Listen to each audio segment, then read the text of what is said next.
Então, tudo que eu falo, quem é o teu mentor? O que é um mentor? O mentor sempre são pessoas disponíveis para te ajudar na sua jornada evolutiva aqui na Terra. Então nós temos muitos mentores espirituais. A gente está falando só de espiritual, não aqui da Terra os vivos, tá? Os nossos professores e mestres aqui da Terra vivo. Mas existe toda uma equipe que preparou tudo isso e vai executar isso. Por exemplo, o cara tem que executar que pais. Então a gente vai esperar uma família ficar grávida. Né? Que família. Aí a gente vai preparar toda uma equipe, tem toda uma equipe que vai fazer a encarnação, a conexão entre o espírito e o feto. É uma tecnologia envolvida. Não é assim como vocês pensam, não. Tem toda uma equipe, né? De obstétrica ao contrário. Eu tiro o saco da Carla, né? Nós temos uma médica obstétrica, ela sempre está aqui, ela é de São Paulo, né? E ela brinca que, de tanto, né, que eu falo que as que estão vindo agora é bastante ET, né? Então, ela, quando eu pergunto qual que é a profissão dela, ela fala recepcionista de ET. Porque ela faz o parto, né? Então, o cara está chegando, né? Nesse mundo aqui, esse plano recepcionista de ET, né? Para viver uma espécie. A turma de lá tem os de lá fazem toda a conexão. E ela só tira o feto do corpo, né? Toda a conexão com o corpo astral, o corpo físico, o corpo biológico, tudo isso, né? E todas as falhas que tiver no corpo, todos os defeitos que tiver no corpo, é projetado. É projetado pela engenharia kármica. Tem os engenheiros kármicos que eles vão desenhar o seu corpo. Tá? Né? Eles vão desenhar. Então, existe todo um projeto extremamente organizado. E dentro deste projeto organizado, né, eles colocam um chamado muro, que é o seu livre-arbítrio, até onde você pode ir e até onde você não pode ir, de acordo com as suas experiências kármicas do passado. Tá? Então, que dons eles podem abrir em você, que dádivas, ou seja, que dharma eles podem dar e que karma que você vai ter que resgatar. Então, tudo é uma jornada de aprendizado, para você aprender o máximo possível que essa experiência terrena pode fornecer ao espírito, que vem de fora, às vezes, pela primeira vez. Né? Então, existe muita gente, pessoas mesmo, né, que vão sempre estar acompanhando, a cada momento, a experiência que você está vivendo aqui. Tá? Então, muitas pessoas, a gente chama de teias atáveis, né? Vocês se lembram do filme Nosso Lar? Você se lembra? Você se lembra quando aquela moça, aquela menina que era noiva, que morreu e não conseguia de forma nenhuma ficar no astral, se adaptar, porque o noivo dela estava aqui, porque queria ficar aqui, queria ficar ao lado do noivo, não conseguia entender, se adaptar ao mundo espiritual. Né? Aí você viu que passa um tempo, a mãe dela reencarna, com o intuito de cuidar da filha, que vai nascer ainda. Você me está entendendo? Então, primeiro ela desce, olha que interessante, ela desce, vai passar uns anos, até ela ter um filho na Terra, e esse filho vai ser a filha dela. Às vezes o programa, o que eu falei, o programa às vezes é 20 anos antes. O cara vai no projeto do conselho para dar tempo de essas teias atáveis encarnar, essas teias atáveis arrumar um parceiro, ficar grávida, e aí você vai. É tudo projetado até antes de encarnar. Essas são as teias atáveis deste mundo. Você não pode ficar triste com as coisas desse mundo. Esse mundo é um desenho.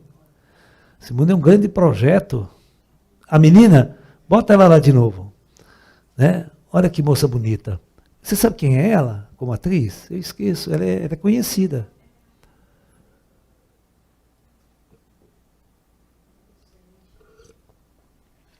Você vê outra coisa interessante. Bota a foto do Lísias aí. O Lísias. O Lísias, lá no mundo espiritual, ele foi o grande guia do André Luiz. Recepcionou o André Luiz, entendeu? É o tipo do espírito que recepciona e cuida do pós-vida, acompanha ele de perto. Então esse é um guia mesmo, certo? Esse é um mentor ali. Olha lá, ele sempre acompanhando o André Luiz, orientando o André Luiz. Tá? Ele é muito inteligente, uma pessoa dócil, se apresenta assim. Só que tem um momento deste filme que o Lísias está triste, chorando, porque ele vai reencarnar. Está preparando a reencarnação dele. Né? Entendeu? Ou seja, uma pessoa tão boa... O que é? Não. Está continuando o filme, está enrolando o filme.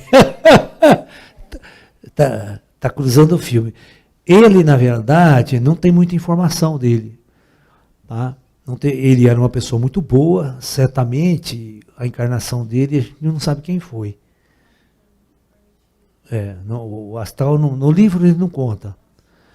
Né? Porque, mesmo que sim, eles não podem revelar, porque as pessoas ficam muito vistas aqui. Aí dá problema, né?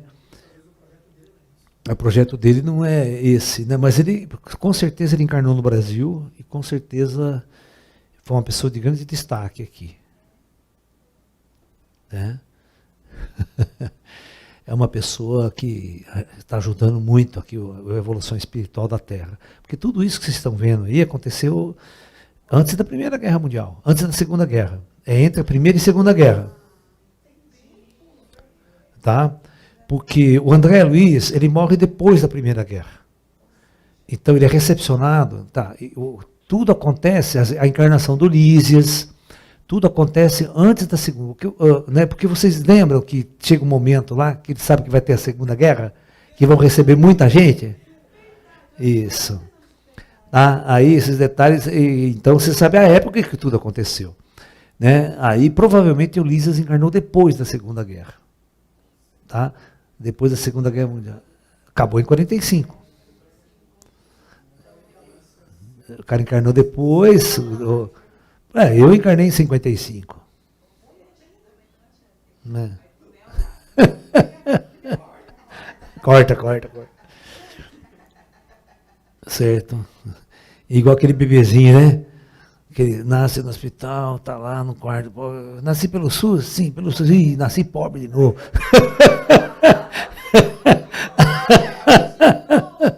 De novo pobre.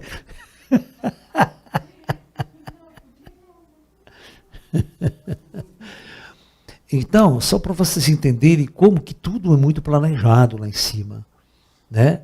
Como as famílias lá no mundo espiritual se planejam, os irmãos espíritos se planejam para ter uma relação aqui embaixo, para ter uma conexão aqui embaixo, de auxílio, de ajuda do vivo. Então agora, pensa bem, vamos só pensar num pequeno detalhe.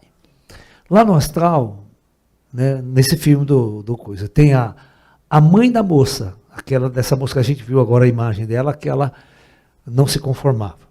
Então, a mãe cuidou muito dela com amor e carinho, né? Até em vida aqui, né? A mãe morre antes, lá do astral ela cuida também.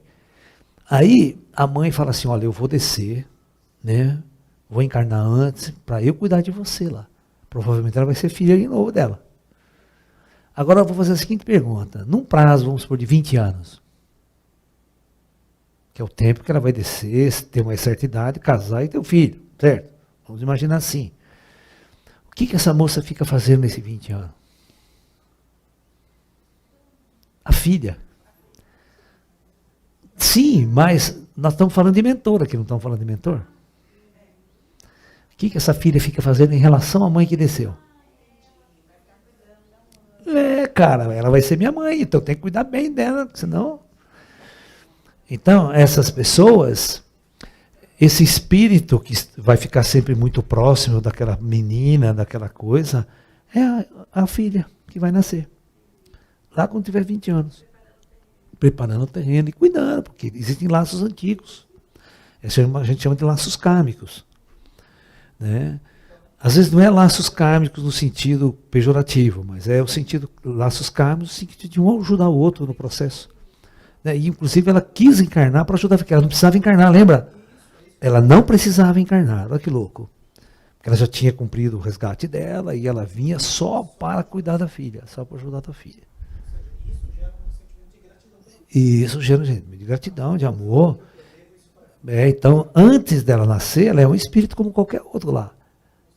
Ou seja, ela se torna um mentor, ela se torna um guardião, vamos assim dizer. Né? Um guardião da própria mãe. Você está me entendendo? Né? E você se lembra, na vida continua aquele rolo de assassino, de velho, aquela puta ódio um do outro, né? Uma encrenca do cacete. Aí vira uma puta bagunça que ninguém sabe quem é quem mais, né? Como que encarna todo mundo ali, né? Quem odeia quem vai ser encosto de quem vai odiar quem. Tudo uma confusão. Senão, o cara que matou o cara lá para ficar com a menina.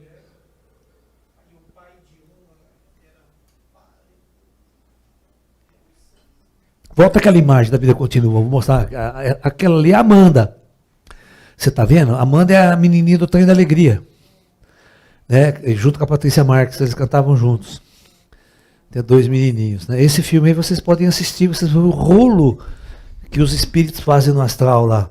E como, isso é muito interessante vocês perceberem nesse filme, como a Amanda, que o marido dela, que era marido, que casou com ela, e tinha matado o noivo dela, que ela gostava muito, que ela amava muito, para ficar com ela, você viu no final como ela desce e vai orientar? Vai ficar cochichando na orelha dele? E ele vai começar a pensar, ele não ouve. A gente chama de a gente chama de mensagem intuitiva. Porque ele não queria casar com a menina. Não queria. E ela vai, você tem que mudar de vida, cara. Você tem que casar, você tem que colocar. Ela não está falando diretamente, ele está ouvindo. Ele joga e ele começa a pensar naquilo. Começa a intuir aquela situação. Não é ele não ouve. A gente armazena num outro ponto. Então, isso os espíritos fazem muito. Eles sabem colocar mensagens numa área do seu que a gente chama de inconsciente. E você não ouve, né? Aí depois aquilo vai vindo, aquela coisa vai descendo. Os ETs fazem muito isso. Eles implantam essas informações. Então, eu quero que vocês entendam que o plano espiritual, ele é muito organizado. Todas essas teias atáveis que nós chamamos, esses laços, eles vêm de muitos e muitos tempos. Né? Vêm de muitos e muitos tempos. Não é verdade? Às vezes você senta aqui, nós fizemos uma reunião humilde, e depois vem um chinês conversar com a gente e diz, quem é esse cara em nossas vidas lá atrás? Por que ele resolveu vir e nos ajudar? Quem é ele nas nossas relações? Tudo isso é uma coisa de se pensar. Por exemplo, por que aquele ET, aquele Clarim, resolveu vir aqui e fazer um trabalho comigo? Essas coisas são planejadas antes da gente descer, antes da gente encarnar ou reencarnar. Tudo é muito planejado. Né? Provavelmente, antes de eu descer, antes de eu encarnar, eu convivia com os ETs direto. Você acha que eu não ia conviver? Do jeito que eu sou?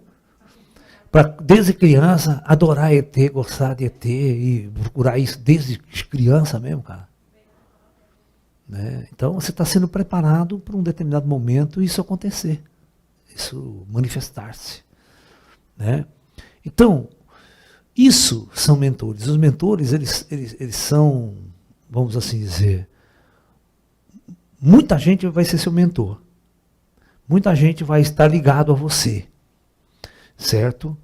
Desde a preparação, desde 20 anos antes de você encarnar, todas aquelas teias atáveis estão sendo preparadas, até o seu pai está sendo preparado, já desceu antes de você, para recepcionar você quando você...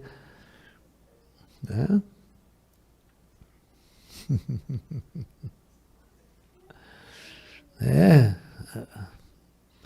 Entendeu? Agora, todos nós temos escolhas na vida. A gente não é obrigado a seguir. Você tem um livre-arbítrio aqui. As pessoas sintonizam, as pessoas se apaixonam, Se você não quiser ter filhos, é uma intuição, fala, não quero ter. Isso porque você não tem essas teias, não é preciso. Quando você deseja não ter. Né? Agora aquela pessoa que tem uma vontade enorme de ter filho, eu quero ter, porque tem alguma coisa puxando. Você está entendendo? Mas você tem que usar a sua intuição.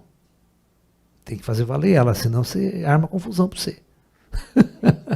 Eu, por exemplo, eu nunca senti vontade de ter filho, mas nunca mesmo.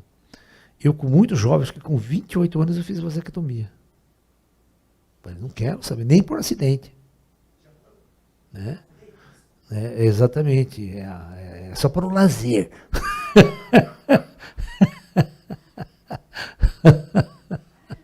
A fábrica está fechada, né, para a produção. É fechado para balanço. Uma vez, eu ri muito, né? Eu ri muito uma vez, né? Mas assim, não na frente da pessoa, claro. A gente tem toda uma ética, né? Mas eu estava num congresso em São Paulo, um congresso no Anhembi e tal, feito pela Carmen Balesteiro, uma coisa muito grande lá. E uma senhora, uma vidente que queria, porque queria ler minha mão, né?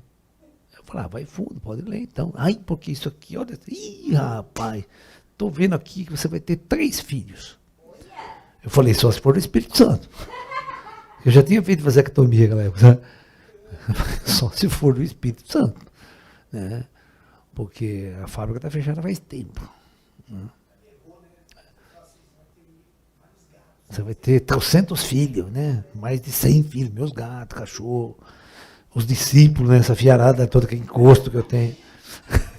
Né, mãe? Um bando de couro.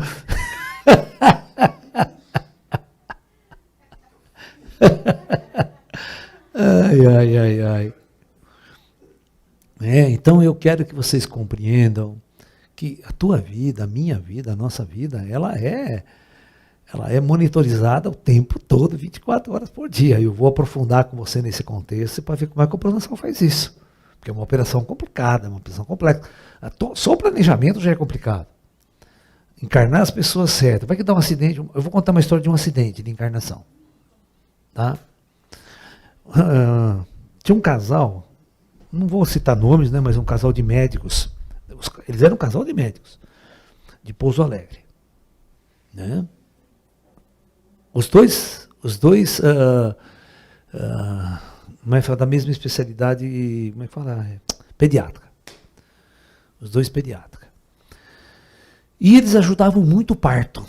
Eles ajudavam bastante o parto das crianças, sabe, de pessoas, tal, lá. Os amigos chamavam, eles iam lá no parto, os dois, tal, no hospital, tudo. E aí a esposa dele ficou grávida, pela primeira vez. Nossa Senhora, todos os médicos queriam, né? O ginecologista, todo mundo fazendo acompanhamento da gravidez, né? Eles eram todos amigos, né? E tal, e tal. Chega na hora dessa mulher ter o parto, dá uma zebra. Dá uma zebra e o feto nasce morto. Essa mulher não conseguia entender, os dois não conseguiam entender. Eles falaram assim, Laércio, eu nunca perdi um bebê na minha vida. Mesmo ajudando com meus amigos, eu já tive que fazer parto, eu mesmo, por falta de médico no dia no local, nunca perdi um bebê.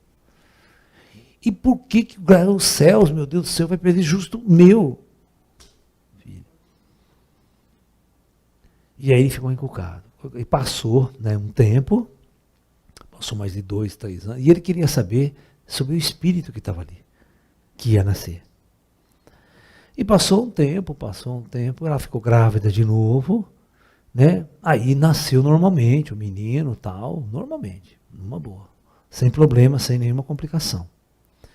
Então, ela me perguntou, um dia nós estávamos na pizzaria, ambos juntos, e eles queriam saber o que tinha acontecido com aquela pessoa. Queria ser o filho dela. Eu falei, bom, eu preciso investigar, né? Você me dá um tempo aí. Que não é assim. Aí passou um tempo, eu tive a oportunidade de fazer essa investigação. Aí eu cheguei para ele e disse assim, olha, é o seguinte, né? Esse seu filho que está aí, com 18 anos hoje, é o mesmo. É o mesmo espírito que ia descer na primeira Só que houve uma cagada de vocês, por tanto esmero, vocês atrasaram o parto, tinha que fazer uma coisa e o feto faltou oxigênio. E aí, veja bem, olha, faltou oxigênio, mas ele não ia morrer.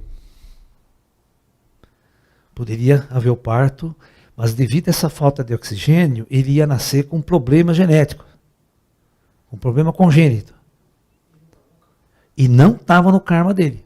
Então, o que o plano espiritual resolveu na última? Abortar a encarnação. Abortou a encarnação, deixa aquele feto morrer, porque é uma roupa, e vamos esperar mais um tempo. Aí todo o processo, todo o procedimento espera, passa-se, não sei se passou 2 anos, tal. Voltou e falou, não precisa se preocupar, que esse menino que está aí é o mesmo.